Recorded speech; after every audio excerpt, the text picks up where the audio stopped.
মাটির মূর্তি চ্যানেলে সকল বন্ধুদের জানাই স্বাগতম। নমস্কার বন্ধুরা, বহুদিন বাদে আবারও ফিরে এলাম মাটির মূর্তি চ্যানেলে একদম নতুন একটি ভিডিও নিয়ে।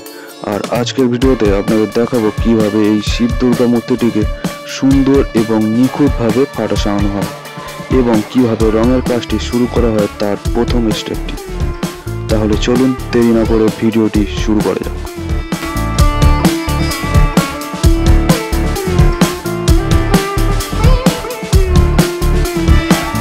ঠাকুরটি দোমাটির কাজ শেষ করে কিছুদিন রোদে শুকিয়ে নিতে হয়।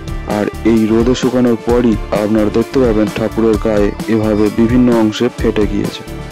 এখন আপনাদেরকে কিছু মাটি জলে ভালোভাবে ভিজিয়ে রেখে তৈরি করে নিতে হবে। তারপর এভাবে এই ফাটা অংশে ঘষে ঘষে দিয়ে মসৃণ করে দিতে হবে। আমরা এই একই প্রসেসে প্রথমে শিব ঠাকুরের শরীরটি মসৃণ করে নিয়েছি, কিন্তু এখানেই কাজ শেষ নয়। আপনারা দেখতে থাকুন এরপর ঠিক কি করা হয়, যাতে প্রতিমাটি বছরের পর বছর রেখে দিলেও কোনোভাবে ফেটে না যায়।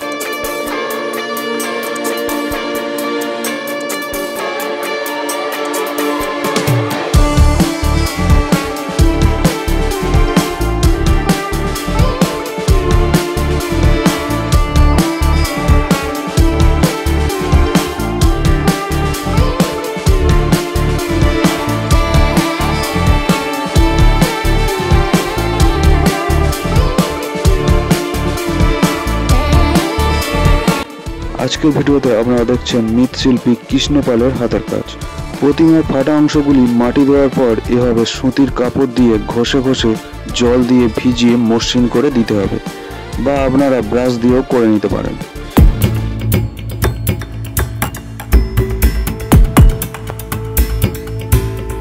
এরপর কিছু সুতির কাপড় টুকরো টুকরো করে কেটে নিতে হবে এবং এঁটেল মাটি দিয়ে বানিয়ে নিতে হবে কাদামাটির একটি পাতলা মিশ্রণ।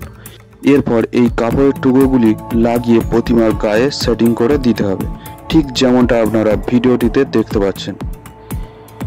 এইভাবে যদি আপনারা প্রতিমার ফাটা সারান তাহলে প্রতিমাটি ভবিষ্যতে আর কোনোভাবেই ফেটে যাওয়ার সম্ভাবনা থাকবে না। দেখুন কিভাবে শরীরের মাপ অনুযায়ী কাপড়ের টুকরোগুলি কেটে নিয়ে সেটিং করে দেওয়া হচ্ছে। আপনারা পুরো ভিডিওটি দেখতে থাকুন, আর ভিডিওটি ভালো লাগলে অবশ্যই একটি লাইক করে দেবেন। সবশেষে আপনাদের প্রতিমার রং করার স্টেপগুলি আপনাদেরকে শিখিয়ে দেব, তাই ভিডিওটি শেষ পর্যন্ত দেখতে থাকুন। আর চ্যানেলে নতুন হয়ে থাকলে অবশ্যই নিচের বেল আইকনটি বাজিয়ে চ্যানেলটি সাবস্ক্রাইব করে রাখবেন।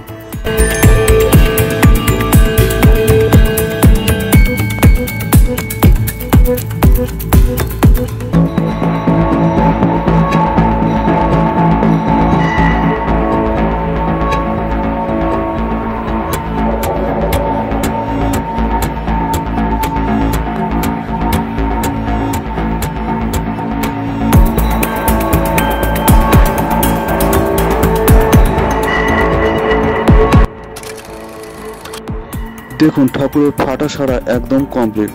কয়েক ঘন্টা ভালোভাবে রোদে শুকিয়ে নেওয়ার পর এখন আমরা প্রতিমার রং করাটি শুরু করে দিলাম। প্রথমে আমরা প্রতিমার গায়ে হালকা কমলা রংটি করে নিচ্ছি সমস্ত গায়ের অংশটিতে। আরও ভালোভাবে যদি আপনারা রং করার আগে খড়ি মাটির রংটি একবার দিয়ে নিতে পারেন, তাহলে এই রংটি ভালোভাবে ফুটে উঠবে। যেহেতু আমরা খড়ি মাটি করিনি, সেই জন্য আমরা 2-3 বার ভালোভাবে লাগিয়ে নেব, যতক্ষণ না রংটি ঠিকঠাকভাবে ভালোভাবে ফুটে ওঠে। আর যে অংশগুলিতে রং করা হলো না, এই অংশগুলিতে শাড়ি ও গহনা পরিধানের সময় পুরোপুরিভাবে ঢেকে যাবে।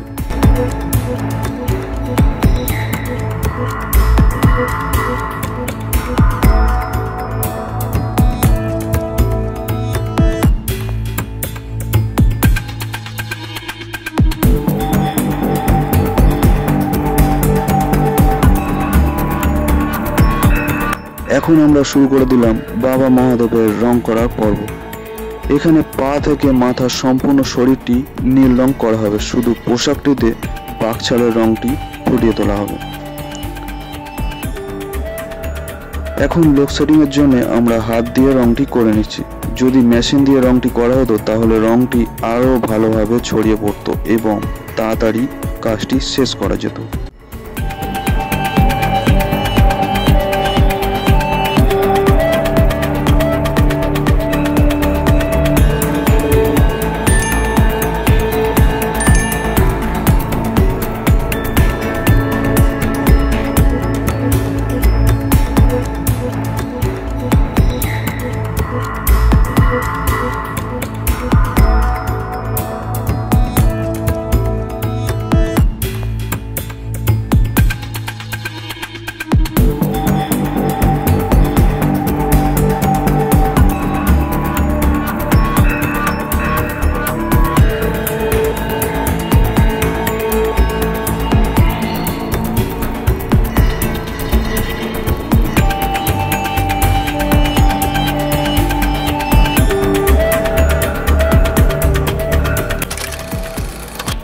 শিব দুর্গা প্রতিমাটির রঙের কাজ মোটামুটি কমপ্লিট। এখন শুধু চক্ষুদান এবং সাজসজ্জার কাজটি বাকি রয়ে গেল।